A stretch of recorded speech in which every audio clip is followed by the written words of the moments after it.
মানুষগুলো এবার আগুনের মধ্যে পানি দিলে যেমনি আগুন নিভে যায়, দাউ দাউ করা হৃদয়ে জ্বলন্ত আগুন তাদের ঠান্ডা হবে। কিয়ামতের ময়দানে ওই বিভীষিকাময় সময়ে মুসিবতের কালে মানুষগুলো পাগল হয়ে বিশ্বনবীকে খুঁজতে আরম্ভ করবে। সবাই মিলে বিশ্বনবীর কাছে যেয়ে বলবে, ইয়া রাহমাতাল লিল আলামিন, ইয়া খাতামান নবীন, রাহমাতাল লিল আলামিন। দেখেন আমাদের কি অবস্থা, কি কঠিন বিপদে আমরা আছি, দাঁড়াতে পারি না, সূর্যের আলোতে ঘেমে হয়রান। আজকে কেউ সুপারিশ করতে পারবে না। সব নবীরা অপারগতা স্বীকার করেছে, তারা বলেছে আপনি ছাড়া কেউ নাকি আল্লাহর সামনে দাঁড়াতে পারবেন না, আপনি একটু সুপারিশ করেন। বিশ্বনবী বলবেন, আসো আসো, আজকের দিনে আমি ছাড়া আল্লাহর সামনে কেউ দাঁড়াতে পারবে না। বিশ্বনবী মাকামে মাহমুদে যে আল্লাহু আকবার বলে সিজদায় লুটিয়ে পড়বেন। আল্লাহ রাব্বুল আলামিন বিশ্বনবীকে এমন কিছু চমৎকার শব্দ শিখাবেন, ওই শব্দগুলো দিয়ে আল্লাহর প্রশংসা করে বিশ্বনবী কাঁদতে আরম্ভ করবেন। বিশ্বনবী এমন ভাবে অজর দ্বারায় সিজদায় লুটিয়ে পড়ে কাঁদবেন, রব্বুল আলামিনের রহমতের দরিয়ায় জোশ লেগে যাবে। রব্বুল আলামিন এই দৃশ্য থেকে সহ্য করতে পারবেন না। রব্বুল আলামিন বলবেন, ইয়া মুহাম্মদ ইরফা রাসাক, ও নবী আপনি মাথা তোলেন, মাথা তোলেন, আপনার কান্না আমি সহ্য করতে পারি না। নবী আপনি মাথা তোলেন, সাল তুতা, আজকে আপনি যা চাবেন তাই দেব। নবী আপনি সিজদা থেকে মাথা তুলেন, সাল তুতা, যা চাবেন তাই দেব। ওয়াশফা তুশাফা, যার জন্য সুপারিশ করবেন তার সুপারিশ কবুল করে নেব। বিশ্বনবী এবার মাথা তুলবেন। যে বিভীষিকাময় সময়ে প্রত্যেক নবী বলেছেন আমি পারবো না, প্রত্যেক নবী বলেছেন নফসি নফসি, আমার কি হবে আমি জানি না, আল্লাহ আমারে বাঁচাও। প্রতিটি নবী বলবে নফসি নফসি, আল্লাহ তুমি আমারে বাঁচাও, আমারে বাঁচাও। বিশ্বনবী মাথা তুলবেন, তুলে বলবেন রব্বি হাবলি উম্মতি, আল্লাহ তুমি আমার গুনাহগার উম্মতকে বাঁচাও। এই দুনিয়ার বুকে রব্বুল আলামিন সব নবীকে একটা করে দাওয়া মুস্তাজাবা দিয়েছেন, মানে যে দোয়া করলে কবুল হয়ে যায় সাথে সাথেই। দাও বিহা, দুনিয়ার সব নবীরা ওই দোয়াটা দুনিয়ায় করে ফেলেছে। সব নবীকে আল্লাহ একটা করে দোয়া দিয়েছেন, নবী দোয়া করলেই কবুল। সব নবীরা ওই দোয়া করে ফেলেছে দুনিয়াতে। বিশ্বনবী বলেন আমি করি নাই। ওয়া ইন্নী আখতাবিউ দাওয়াতি শাফাআতান লি উম্মতি ইয়াউমাল কিয়ামাহ, আমার ওই স্পেশাল দোয়াটা আমি দুনিয়ার বুকে কঠিন বিপদে পড়েও কোনোদিন করি নাই। আমি আমার স্পেশাল দোয়াটা কিয়ামতের দিন আমার গুনাহগার উম্মতকে সুপারিশের জন্য রেখে দিয়েছি। আল্লাহ বলবেন নবী ইরফা রাসাক, মাথা তোলেন, আর কাঁদবেন না। বিশ্বনবী মাথা তুলবেন, আল্লাহ বলবেন সাল তুতা, আপনি যা চাবেন তাই দেব। ওয়াশফা তুশাফা, সুপারিশ করেন, সুপারিশ কবুল করব। বিশ্বনবী বলবেন আল্লাহ ওই স্পেশাল দোয়াটা দুনিয়াতে করি নাই, আজকে আমি তোমার দরবারে দাঁড়িয়ে কিয়ামতের দিন ওই দোয়াটা করছি। আল্লাহ আমার যে উম্মতের হৃদয়ে যাররা পরিমাণ ঈমান আছে, আমার একটা উম্মতকেও তুমি জাহান্নামে ঢুকাতে পারবা না। বিশ্বনবী পাগলের মতো একবার হাউজে কাউসারে যাবেন, একবার সিরাতে যাবেন, একবার পুলসিরাতের দিকে, একবার হাউজে কাউসারের দিকে, পাগলের মতো দৌড়াতে থাকবেন, তার কোনো গুনাহগার উম্মত যাতে জাহান্নামে ঢুকে না যায়। সেদিন কেউ সুপারিশ করতে পারবে না বিশ্বনবী ছাড়া। বিশ্বনবী বলেন আনা সাইয়্যিদুন নাসি ইয়াউমাল কিয়ামাহ, আমি কিয়ামতের দিন সর্বশ্রেষ্ঠ হব, মানুষের মধ্যে সর্বশ্রেষ্ঠ সেরা আমি বিশ্বনবী। আলহামদুলিল্লাহ পড়েন। বিশ্বনবী বলেন সেদিনটা বড্ড ভয়ঙ্কর, সেদিন কেউ কারো কোনো উপকারে আসবে না, বন্ধু বন্ধুর কাজে আসবে না, স্ত্রী স্বামীর উপকারে আসবে না, স্বামী স্ত্রীর উপকারে আসবে না, পীর সাহেব মুরিদরে বাঁচাতে পারবে না, মুরিদ পীর সাহেবরে বাঁচাতে পারবে না, নেতা কর্মীর পরিচয় দিবে না, কর্মী নেতার পরিচয় দিবে না, ভাই বোনকে চিনবে না, বোন ভাইকে চিনবে না, বাবা তার সন্তানকে চিনবে না, মেয়েকে দেখে মা দৌড়ে দৌড়ে পালাবে, বড্ড ভয়ঙ্কর দিন। বিশ্বনবী বলবেন জমিনটা এখনকার মতো থাকবে না, পুরো জমিনটা সমান হয়ে যাবে, ফ্ল্যাট। এখন তো গোল, তখন ফ্ল্যাট। সবাই এক জমিনের উপরে দাঁড়াবে, সূর্যটা মাথার কাছে চলে আসবে। সূর্যের গরমে মানুষের মাথার মগজ গলে গলে কানের ছিদ্র, নাকের ছিদ্র দিয়ে বেয়ে বেয়ে পড়বে। সবাই হয়রান, পেরেশান, ক্লান্ত শ্রান্ত। মানুষগুলো বলবে বাঁচার কোনো উপায় নাই। 50,000 বছর মানুষ এরকম দৌড়াবে, চিৎকার করবে, কাঁদবে, বাঁচার কোনো উপায় নাই। সবাই বলবে আল্লাহ যদি বিচারটা শুরু করতো, যা হবার হবে, আগে বিচার শুরু করুক। বিচারই শুরু হয় না, বিচার শুরু হইতেই 50,000 বছর। আল্লাহ, 50,000 বছর, 5,000, 15,000 না, 50,000 বছর এরকম যাবে। মানুষগুলো কাঁদতে কাঁদতে বলবে চলো আমরা আদম আলাইহিস সালামের কাছে যাই, যেন আল্লাহর যে সুপারিশ করে, আল্লাহ আপনি বিচার শুরু করেন। কিয়ামতের ময়দানে সবাই মিলে সাইয়েদনা আদম আলাইহিস সালামের কাছে যেয়ে বলবে ইয়া আবাল বাশার ইয়া আউয়ালাল আম্বিয়া, ও আদম নবী, আপনি দুনিয়ার বুকে প্রথম নবী। আল্লাহ নিজ হাতে আপনারে 60 হাত লম্বা করে বানিয়েছেন, আপনার সম্মানে ফেরেশতাদেরকে সেজদা দিতে বলেছেন। দুনিয়ার প্রথম নবী, প্রথম মানুষ আপনি। আপনি আল্লাহর যে সুপারিশ করেন যেন আল্লাহ বিচার শুরু করে। আদম আলাইহিস সালাম বলবেন আমি পারবো না, কারণ আল্লাহ আমাকে একটা নিষিদ্ধ গাছের কাছে যেতে নিষেধ করেছিল, আমি ভুল করে এই গাছের ফল খেয়েছি। নাফসি নাফসি, আজকে আমার কি হবে আমি জানি না, আমি বড় লজ্জিত। আমারে যদি আল্লাহ জিজ্ঞেস করে কেন খাইছিলাম, আমার কোনো উত্তর নাই। তোমারে বাঁচামো কেমনে আমি? নবীরা থার করে কাঁপবে সেদিন। আদম আলাইহিস সালাম বলবেন আমি পারবো না, মাফ করো আমাকে, আমি পারবো না। ওই যে ভুল করে গন্ধম খেয়ে ফেলেছি, নিষিদ্ধ গাছের ফল খেয়ে ফেলেছে, আমি বড় লজ্জিত, অনুতপ্ত, আমি পারবো না।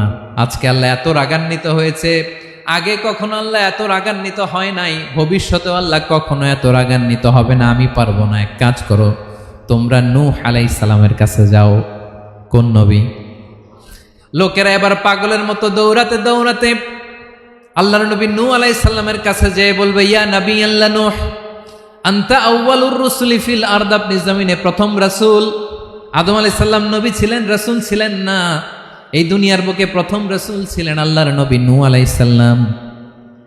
সবাই বলবে ও নবী আল্লাহ নূহ, রাসূল আল্লাহ নূহ, আল্লাহ আপনাকে আবদান শাকুরা, শুকর গুজার বান্দা বলে কোরআনে বলেছে। কোরআনে নূহ আলাইহিস সালামের নামেও সূরা আছে না নাই? আপনি আল্লাহর প্রিয় বান্দা, প্রিয় রাসূল। দেখেন আমাদের কি দশা, ঘামতে ঘামতে শেষ। জমিনটা তামার জমিন, সূর্যটা মাথার কাছে, কি করবো আর পারি না, ঘামতে ঘামতে আর কত ঘামবো, কত দাঁড়িয়ে থাকবো। আল্লাহরে যে বলেন বিচার যেন শুরু করে। নূহ আলাইহিস সালাম বলবেন আমিও পারবো না, আমিও পারবো না। আমি আমার ছেলের জন্য এক কথা বলে ভুল করে ফেলছি। যখন মহাপ্লাবন হবে আমি বললাম আল্লাহ আমার কলিজার টুকরা সন্তান রে বাঁচান। আল্লাহ বললেন ও নূহ, সে তোমার সন্তান না, কারণ সে ঈমান আনে নাই, সে পাহাড়ের উপর দাঁড়িয়েছে, দেখি কেমনে সে বাঁচে। ওই যে আমি একটা না বুঝে আবদার করেছি, আল্লাহ আমার উপর রেগে গিয়েছিলেন। আজকে আল্লাহ ওই ব্যাপারে যদি আমারে প্রশ্ন করে, আমার কোনো জবাব নাই, আমি পারবো না, মাফ করো। তোমরা সবাই মিলে আল্লাহর খালিল ইব্রাহিম আলাইহিস সালামের কাছে যাও। লোকগুলো পাগলের মতো খুঁজতে আরম্ভ করবে, অযুত লক্ষ নিযুত কোটি মানুষের ভিড়ে আল্লাহর খালিল ইব্রাহিমকে যেয়ে বলবে ইয়া খালিলুল্লাহ, ও আল্লাহর খালিল, আল্লাহ আপনাকে বড্ড ভালোবেসেছেন, আপনি কাবা বানিয়েছেন, আল্লাহ আপনাকে বড্ড পছন্দ করেন। দেখেন আমাদের কি অবস্থা। আপনি যে আল্লাহর কাছে সুপারিশ করেন যেন আল্লাহ আজকে বিচার শুরু করে। আল্লাহর নবী ইব্রাহিম বলবেন আমিও পারবো না, আমি আমার জীবদ্দশায় 3টা মিথ্যা বলেছি। কয়টা?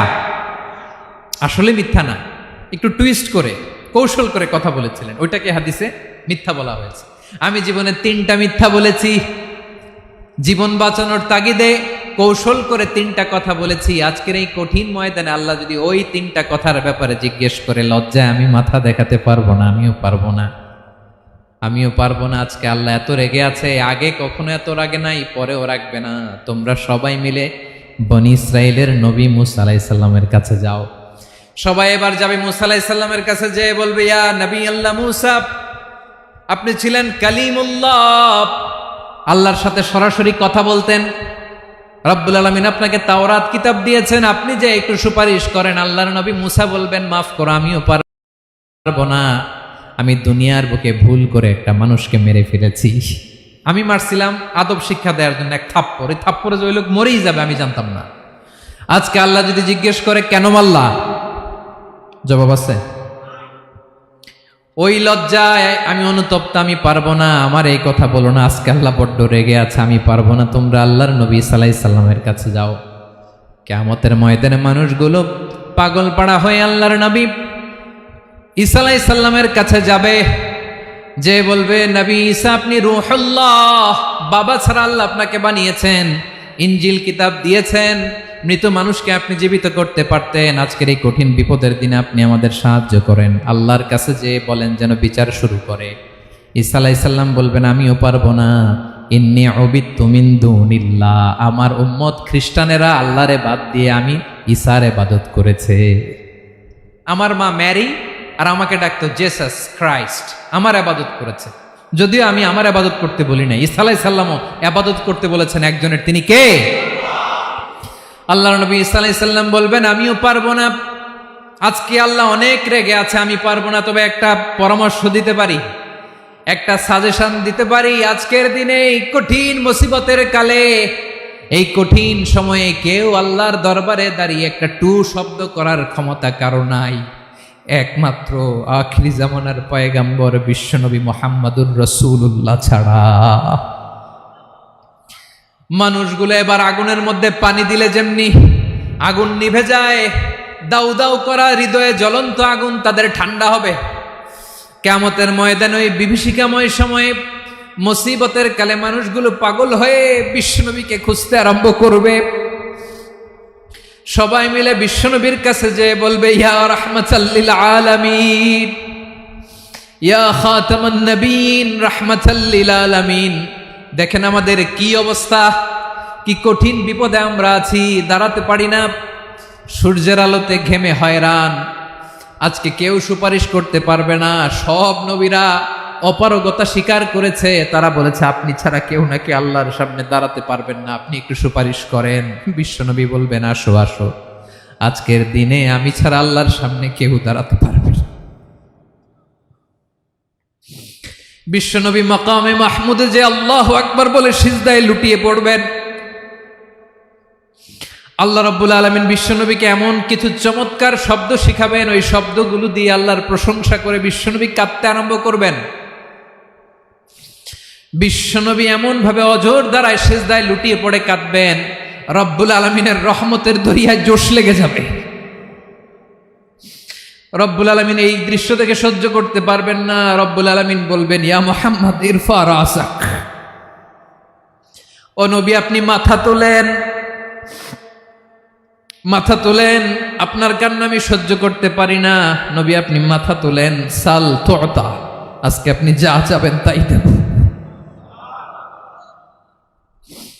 নবী আপনি সিজদা থেকে মাথা তুলেন, সাল তুতা, যা চাবেন তাই দেব। ওয়াশফা তুশাফা, যার জন্য সুপারিশ করবেন তার সুপারিশ কবুল করে নেব। বিশ্বনবী এবার মাথা তুলবেন। যে বিভীষিকাময় সময়ে প্রত্যেক নবী বলেছেন আমি পারবো না, প্রত্যেক নবী বলেছেন নফসি নফসি, আমার কি হবে আমি জানি না, আল্লাহ আমারে বাঁচাও। প্রতিটি নবী বলবে নফসি নফসি, আল্লাহ তুমি আমারে বাঁচাও, আমারে বাঁচাও। বিশ্বনবী মাথা তুলবেন, তুলে বলবেন রব্বি হাবলি উম্মতি, আল্লাহ তুমি আমার গুনাহগার উম্মতকে বাঁচাও। এই দুনিয়ার বুকে রব্বুল আলামিন সব নবীকে একটা করে দাওয়া মুস্তাজাবা দিয়েছেন, মানে যে দোয়া করলে কবুল হয়ে যায় সাথে সাথেই। দাও বিহা, দুনিয়ার সব নবীরা ওই দোয়াটা দুনিয়ায় করে ফেলেছে। সব নবীকে আল্লাহ একটা করে দোয়া দিয়েছেন, নবী দোয়া করলেই কবুল, সব নবীরা ওই দোয়া করে ফেলেছে দুনিয়াতে। বিশ্বনবী বলেন আমি করি নাই। ওয়া ইন্নী আখতাবিউ দাওয়াতি শাফাআতান লি উম্মতি ইয়াউমাল কিয়ামাহ, আমার ওই স্পেশাল দোয়াটা আমি দুনিয়ার বুকে কঠিন বিপদে পড়েও কোনোদিন করি নাই। আমি আমার স্পেশাল দোয়াটা কিয়ামতের দিন আমার গুনাহগার উম্মতকে সুপারিশের জন্য রেখে দিয়েছি। আল্লাহ বলবেন নবীর ফারাসাক, মাথা তোলেন, আর কাটবেন না। বিশ্বনবী মাথা তুলবেন। আল্লাহ বলবেন সাল তুতা, আপনি যা চাবেন তাই দেব। ওয়াশফা তুশাফা, সুপারিশ করেন, সুপারিশ কবুল করব। বিশ্বনবী বলবেন আল্লাহ, ওই স্পেশাল দোয়াটা দুনিয়াতে করি নাই, আজকে আমি তোমার দরবারে দাঁড়িয়ে কিয়ামতের দিন ওই দোয়াটা করছি। আল্লাহ, আমার যে উম্মতের হৃদয়ে যাররা পরিমাণ ঈমান আছে, আমার একটা উম্মতকেও তুই জাহান্নামে ঢুকাতে পারবা না।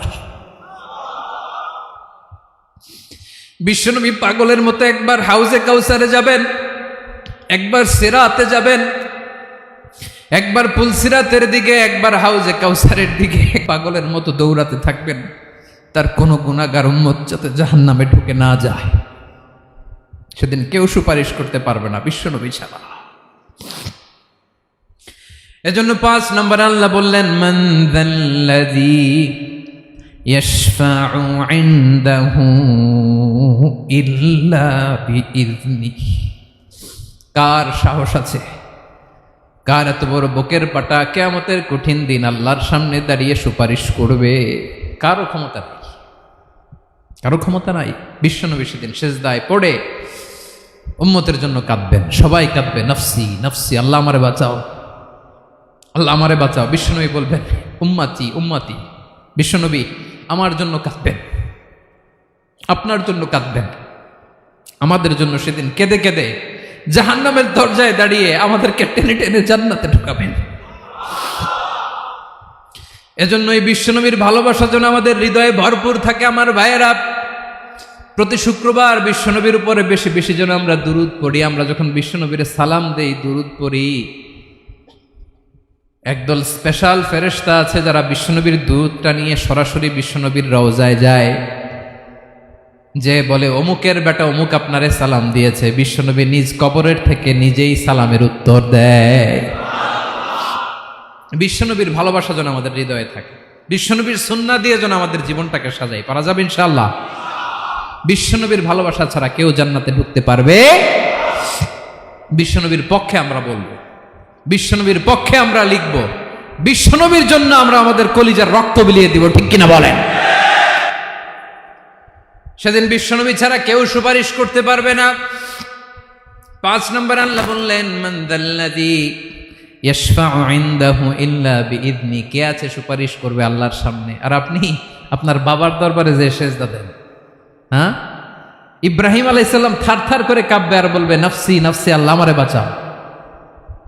মুসা আলাইহিস সালাম থারথার করে কাঁপবে, আল্লাহ নফসি নফসি, আমারে বাঁচাও। আর আপনি পীরের দরবারে যে সেজদা দেন, কোথায় আছেন আপনি? খবরদার, কেউ বাঁচাতে পারবে না। যাকে ইল্লা আল্লাহ যাকে অনুমতি দেন, বিশ্বনবীকে দিবেন, নবীদেরকে দিবেন। এরপরে আল্লাহ তার স্পেশাল ওয়ালিদেরকে, মুত্তাকিনদেরকে, শহীদদেরকে, সিলেক্টেড বান্দাদেরকে দিবেন। কিন্তু কাকে দিবেন, কার জন্য দিবেন, দুনিয়ার কেউ জানে না একজন ছাড়া। তিনি কে? আল্লাহর ওয়ালিদেরকে, নেককার লোকদেরকে আল্লাহ সুপারিশের অনুমতি দিবেন। কিন্তু আপনি যারে মানেন, যার পায়ে সেজদায় লুটিয়ে পড়ে থাকেন, তারে যে আল্লাহ দিবেন, এটার কোনো গ্যারান্টি আছে? কথা বলেন। এজন্য জপতে হবে একজনের নাম, আওয়াজ করে বলুন তিনি কে? আয়াতুল কুরসির 5 নাম্বার কথা হচ্ছে সেদিন কেউ কারো উপকারে আসবে না, সুপারিশ করার সুযোগ পাবে না, আল্লাহ যাকে অনুমতি দেয় তিনি ছাড়া। কয়টা গেল? 6 নাম্বার আল্লাহ বললেন ইয়ালামু মা বাইনা আইদিহিম ওয়া মা খালফাহুম। তোমাদের সামনে, তোমাদের পেছনে যখন যেটাই ঘটুক না জানে কে? আওয়াজ করে বলুন, কেউ যেটা জানে না জানে কে? কেউ যেটা দেখে না দেখে কে? কেউ যেটা শোনে না শোনে কে? ইয়ালামু মা বাইনা আইদিহিম ওয়া মা, দৃষ্টিগোচর, দৃষ্টির বাইরে যা ঘটে কে জানে? তবে ঘরের ভিতরে ঢুকে জানালা বন্ধ করে লাইট অফ করে যদি আমরা কিছু করি, ওইটা আর আল্লাহ জানে না।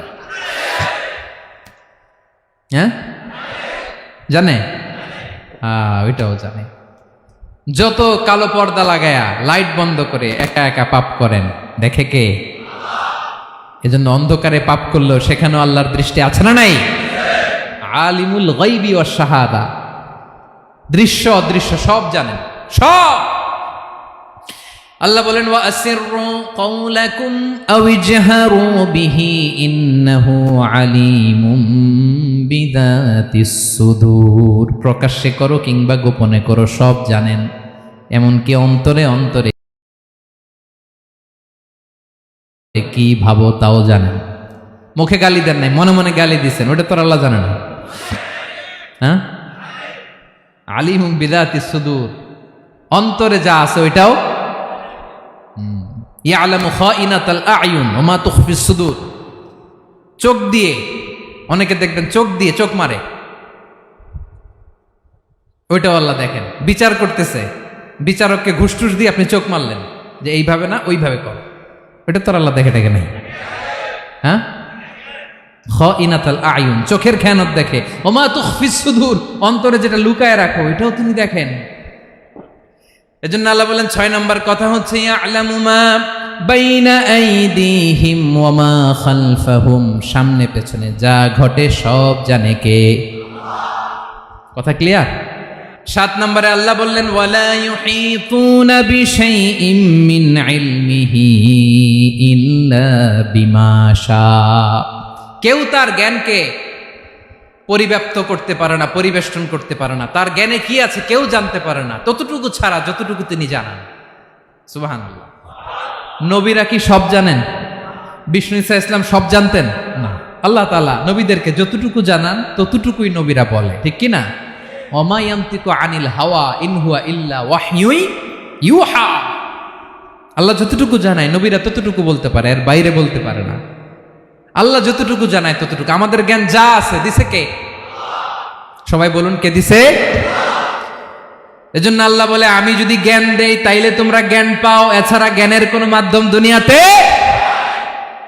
আর আমাদের জ্ঞান একেবারে কম, এই জ্ঞান নিয়ে আমরা বড়াই, কত বড়াই করি, জ্ঞানের কত বড়াই, গর্ব অহংকার, কত গরম আছে না নাই?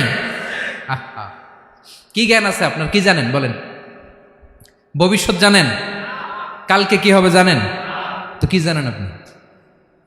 কালকে কি হবে এটাই তো জানি না, এখন কি হবে তাই জানি না, পিছনে কি করছিলাম এটা মনে রাখতে পারি না। আজ থেকে 1 মাস আগে এই বিকেলে আপনি কি করতেছিলেন মনে আছে? এত দূরে যাওয়া লাগবে না। আজ থেকে 1 সপ্তাহ আগে রাত্রে বেলায় কি খাইছিলেন মনে আছে? আজ থেকে 5 দিন আগে কোন জামাটা পরছিলাম মনে আছে? তো কি জানেন আপনি? কিছুই না। আমাদের জ্ঞানকে আল্লাহ বলেছেন কলিল। কি বলেছেন? এজন্য রব্বুল আলামিন বলেন তোমাদের জ্ঞান হলো কলিল। ওয়ামা উতিতুম মিনাল ইলমি ইল্লা কলিলা, একেবারে যত সামান্য জ্ঞান আমি আল্লাহ তোমাদেরকে দিয়েছি, আসল জ্ঞান ভান্ডার একমাত্র আমি আল্লাহর কাছে। তাহলে আমাদের জ্ঞানকে আল্লাহ কি বলেছেন? কলিল। একটু বলুন কি বলেছেন? কলিল মানে কি? একটা মহাসাগরের মধ্যে, খেয়াল করে শুনেন বুঝবেন, একটা মহাসাগরের মধ্যে একটা চড়ুই পাখি যে যদি একটু পানি খায়, পানি খাওয়ার পরে ওই চড়ুই পাখির ঠোঁটে যে একটু পানি লেগে থাকে ওইটারে বলে কলিল। আল্লাহ বলে মহাসাগর থেকে পানি খাওয়ার কারণে চড়ুই পাখির ঠোঁটে যে একটু পানি লেগে আছে, এই পানিটা হচ্ছে তোমরা পৃথিবীতে যারা আছো সবার জ্ঞান, সবাই মিলে এতটুকু জ্ঞান, আর পুরো মহাসাগরের পানি হচ্ছে আমি আল্লাহর জ্ঞান। তাহলে আপনার জ্ঞান তো অনেক বেশি। আহা, এজন্য জ্ঞানের বড়াই করা যাবে না। আল্লাহ বলেন ওয়ালা ইউহিতুনা বিশাইইম মিন ইলমিহি ইল্লা বিমা শা, আল্লাহ যতটুকু জানান ততটুকুই আমরা জানি, তিনি যে কত জানেন আমাদের কোনো ধারণা নাই। ঠিক কিনা বলেন? কয়টা গেল? 7টা। আর রইল কয়টা? 8 নম্বরে আল্লাহ বলেন ওয়াসিআ কুরসিয়ুহুস সামাওয়াতি ওয়াল আরদা, তার কুরসি আকাশ জমিন বিস্তৃত। আকাশ এবং জমিনকে পরিব্যাপ্ত করে রেখেছে তার কুরসি, তার ক্ষমতা, তার কর্তৃত্ব।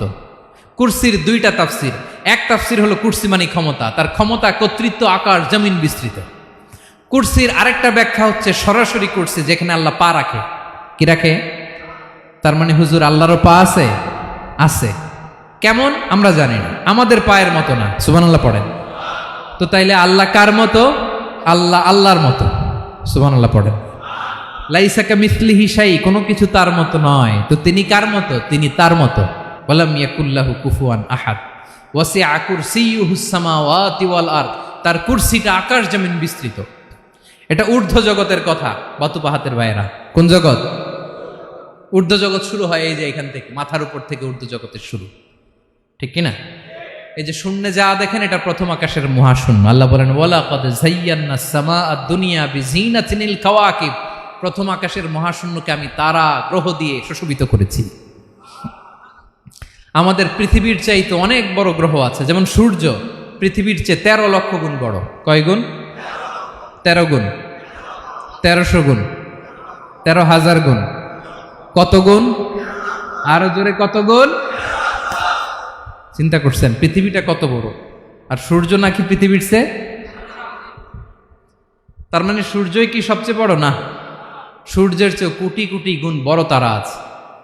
এরকম কোটি কোটি তারা নিয়ে আমাদের গ্যালাক্সি মিল্কি ওয়ে, এরকম কোটি কোটি গ্যালাক্সি আছে প্রথম আকাশের মহাশূন্যের মধ্যেই। এরপরে দ্বিতীয় আকাশ। এই দ্বিতীয় আকাশটা প্রথম আকাশের তুলনায় কত বড়? বিশ্বনবী বলেন তোমার হাতের আংটি যদি মরুভূমির মাঝখানে ফেলে দাও, পুরো মরুভূমির তুলনায় তোমার হাতের আংটি যত ছোট, দ্বিতীয় আসমানের তুলনায় প্রথম আসমানটা ঠিক তত ছোট। তৃতীয় আসমান আবার এরকম, ওইটার তুলনায় দ্বিতীয় আসমানটা একটা আংটির সমান। চতুর্থ আসমানের তুলনায় মরুভূমির মাঝখানে তৃতীয় আসমানটা আংটির সমান। একটার চেয়ে আরেকটা বড়। কত বড় আমি বলতে পারবো, আপনারা শুনতে পারবেন, কিন্তু আমরা কল্পনা এটা ধারণ করতে পারবো? পঞ্চম, ষষ্ঠ, সপ্তম, 7 আকাশ শেষ। কি শেষ? এর উপরে আছে বাইতুল মামুর। কি নাম? এটা ফেরেশতাদের মসজিদ, ফেরেশতাদের কেবলা, ফেরেশতাদের কাবা। আমরা যেমন মক্কায় কাবা, ফেরেশতাদের কাবা কেবলার নাম হচ্ছে আল বাইতুল মামুর। 7 আসমানের উপরে। এটা কত বড় শুনেন। প্রতিদিন বিশ্বনবী বলেন প্রতিদিন এই আল বাইতুল মামুর ফেরেশতাদের মসজিদে 70,000 ফেরেশতা ইবাদতের জন্য চান্স পায়। প্রতিদিন কয় হাজার? একবার ঢুকে যে বের হয়ে যায় কিয়ামতের আগে দ্বিতীয়বার আর তারা চান্স পাবে না। আল বাইতুল মামুর ওইটা শেষ। এরপরে সিদরাতুল মুনতাহা। কি নাম? সীমান্ত বৃক্ষ। ওইটা আরো বড়, একটা বিশাল বড় বড়ই গাছ আল্লাহ বানাইছে। ওয়া ইলাইহি ইয়ানতাহি ইলমুল মালাইকা, ফেরেশতাদের জ্ঞান সীমানা ওইখানেই শেষ। এর উপরে কি হয় ফেরেশতারা আর জানে না। ফেরেশতাদের ক্ষমতা এখানে শেষ। সিদরাতুল মুনতাহা, সিদরাতুল মুনতাহার এরিয়া শেষ। এরপরে শুরু হয় আল্লাহুল মাহফুজ, কোরআনের বাড়ি। কোরআনের বাড়ি কই? বাল হুয়া কুরআনুম মাজিদ ফি, এটা মিন দুররাতিন বাইদা, সাদা ঝকঝকে ডায়মন্ড দিয়ে আল্লাহ বানাইছে। আমাদের সবার তাকদীর, ভাগ্যলিপি ওইখানে লেখা, কি হবে না হবে। কোরআনের বাড়ি ওইটা, ওইটা শেষ। এরপরে শুরু হয় লা জামান লা মাকান এরিয়া। ওইখানে কোনো জামান নাই, মাকান নাই, no time no space area শুরু। ওইখানে কুরসি, যেখানে আল্লাহ পা রাখেন বা কুদরতি পা রাখেন, আল্লাহর কুরসি। বড় রাজা বাদশারা সিংহাসনে বসে পা রাখে একটা টেবিলের উপর, শাহী টেবিল, ওইটার নাম কুরসি। আল্লাহ বলে ওয়াসিআ কুরসিয়ুহুস সামাওয়াতি ওয়াল আরদ, আল্লাহর এই কুরসিটা এতক্ষণ যা বললাম এই সবগুলার চাইতেও বড়। কুরসির উপরে আছে আল্লাহর আরশ। আর রহমানু আলাল আরশি ইস্তাওয়া, রব্বুল আলামিন ওই আরশের উপরে। আমি যেমনি চেয়ারের উপরে এরকম না, যেভাবে আল্লাহর জালালিয়াত, হিজ হাইনেস, হিজ রয়্যালনেস, আল্লাহর জালালিয়াত, আল্লাহর কুদরতের মাধ্যমে যেভাবে আল্লাহ আরশের উপর থাকা দরকার, আল্লাহর সত্তা, আল্লাহ ঠিক ওইভাবে আছেন, আরশের উপরে আছেন। ওয়া ইয়াহমিলু আরশা রাব্বিকা ফাওকাহুম ইয়াউমাইযিন সামানিয়া, কিয়ামতের দিন আল্লাহর এই আরশটা 8 জন ফেরেশতা বহন করবে। আরশ বহনের জন্য আল্লাহর ফেরেশতা লাগে না, কোনো কাজের জন্যই আল্লাহর ফেরেশতা লাগে না। আল্লাহ বলে কুন ফায়াকুন, হয়ে যায়। তারপরে আল্লাহ নিয়োজিত রেখেছেন। সেদিন কিয়ামতের দিন আল্লাহর আরশটা বহন করবে কয়জন ফেরেশতা? এদের সাইজ কত বড়? হ্যাঁ, শুনতে মনে চায়? বিশ্বনবী বলেন ইন্না মা বাইনা শাহমাতি উযুনিহি ইলা আতিকিহি মাসিরাতু 700 সানা। বিশ্বনবী বলেন ওই ফেরেশতার সাইজ আমি দেখে এসেছি। কত বড় শোনো, যারা আল্লাহর আরশ বহন করবে, পুরো সাইজ বলা যাবে না। বিশ্বনবী বলেন ওই ফেরেশতার কানের লতি থেকে কাঁধ বরাবর। আপনার কানের লতি থেকে কাঁধ কতটুকু হবে? 4 আঙ্গুল 5 আঙ্গুল। বিশ্বনবী বলেন যে 8 জন ফেরেশতা কিয়ামতের দিন আল্লাহর আরশের পায়া ধরে থাকবে, ওই ফেরেশতাগুলোর কানের লতি থেকে কাঁধ বরাবর আসতে সবচেয়ে দ্রুতগামী যানবাহন, পৃথিবীতে সবচেয়ে দ্রুত চলে আলোর ফোটন। আলোর ফোটন 1 সেকেন্ডে চলে 3 লক্ষ কিলোমিটার। কয় লক্ষ কিলোমিটার? 1 ঘন্টায়? 1 মিনিটে? কয় সেকেন্ডে? 1 সেকেন্ড কইতে তো 2 সেকেন্ড লাগে।